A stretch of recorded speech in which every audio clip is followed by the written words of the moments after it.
বাংলাদেশ জিতে না গিয়েও জিতে গিয়েছে। আমার কাছে মনে হয় টপ 30-তে যে কজন গিয়েছে প্রত্যেকটা পার্টিসিপেট তাদের কোয়ালিটি আছে ফিনালেতে যাওয়ার এবং মিস ইউনিভার্স টাইটেলটা ক্যারি করার। কারণ আমি ওখানে ছিলাম, আমি সবাইকে দেখেছি এবং প্রত্যেকের কোয়ালিটি দেখেছি। সবাই আপনাকে যেভাবে ভোট করেছে এটাই তো বাংলাদেশের জন্য। বাংলাদেশের জন্য অবশ্যই জয় হয়েছে, এই জন্য বলবো কারণ আমাকে 121টা কান্ট্রিকে পিছিয়ে ফেলে তারপরে আসতে হয়েছে এখানে।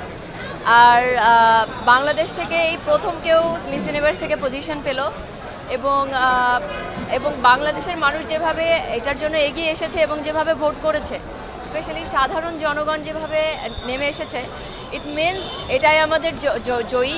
আমার কাছে সবথেকে গৌরবের বিষয় যেটা, আমি যখন ওখানে ছিলাম as a miss universe Bangladesh, ওখানে যেসব জার্নালিস্ট ভাইয়েরা ছিল ওখানে বিভিন্ন কান্ট্রি থেকে, তাদের কাছে বাংলাদেশের অনেক পরিচিতি হয়েছে আপনাদের জন্য।